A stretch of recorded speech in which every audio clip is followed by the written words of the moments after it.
Hello.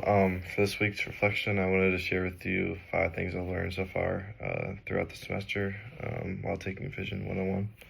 The first thing I learned was the Millard Browning. This is one of the first things I learned this semester. This is a reaction. This is a chemical change between between amino acids and sugars that happens when food heats up. It's what gives you like that rich brown crust. So when you're baking like cookies, you hear that smell. It's not just the cookies; it's the chemistry and the chemical reactions taking place. Another thing I learned was starch gelatization. I also learned how important starch is when it comes to food texture.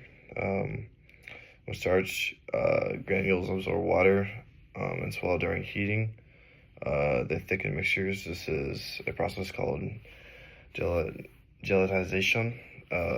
This is why sauces thicken, why cake batter firms up into soft crumb, and why pasta goes from hard and dry to tender. Starch basically transforms with heat. So stay with me on some of these names here, but another thing I learned was protein denaturation and coagulation. Another major concept was protein denaturation with heat, acid, or physical force unfolds proteins. They completely change texture. That's why egg whites turn from clear to solid, why yogurt thickens, and why whipped cream holds its shape. Understanding proteins made me realize how many foods rely on these tiny structural changes. So these last two have to do with the cookies and cakes module.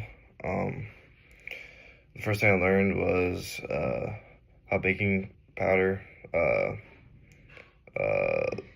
what happens when that is cooked. When it's cooked, it creates carbon dioxide gas that expands in the oven. Those air bubbles make cakes rise and give cookies their spread and texture. Without leavening, baked goods would be flat, dense, and honestly kind of sad. The last thing I learned was how fats completely change the structure of baked goods. Melted butter leads to thinner, chewier cookies, while solid fats incorporate